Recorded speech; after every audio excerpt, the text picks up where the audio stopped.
Lelaki-lelaki yang nak pergi date tu, korang kena cari perfume yang sesuai dengan korang. Wangi tapi tak terlalu pening sangat. Perempuan pun suka bau. Guys, korang try ni.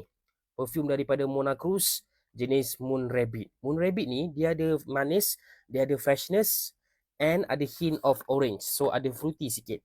Macam ni rupa dia, bagi dengan packaging macam ni, korang boleh simpan. And bau dia memang manis, guys. Sedikit sharp tapi just nice. Kalau korang berminat nak beli, korang tekan link kat bawah. Selalunya kerusi gaming harga ratus-ratus sampai nak dekat RM1,000 tau. Tapi kerusi gaming yang aku tengah duduk ni harga tak sampai RM300 pun. Walaupun murah, selesa, siap ada leg rest, armrest pun boleh adjust, memang best. Even kerusi ni kalau kau tak nak pakai untuk gaming pun tak apa tau.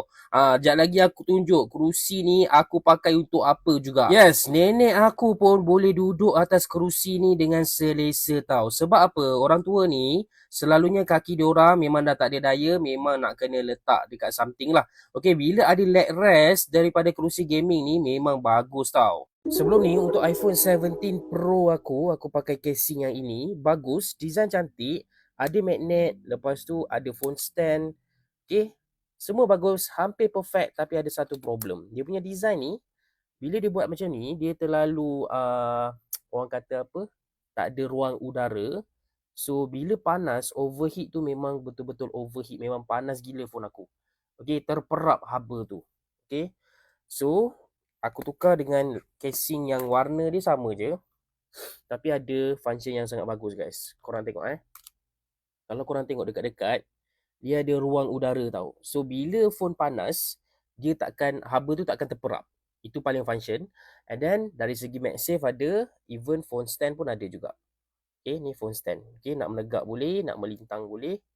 Right, so kalau korang berminat nak beli casing yang betul-betul function, korang check link kat bawah.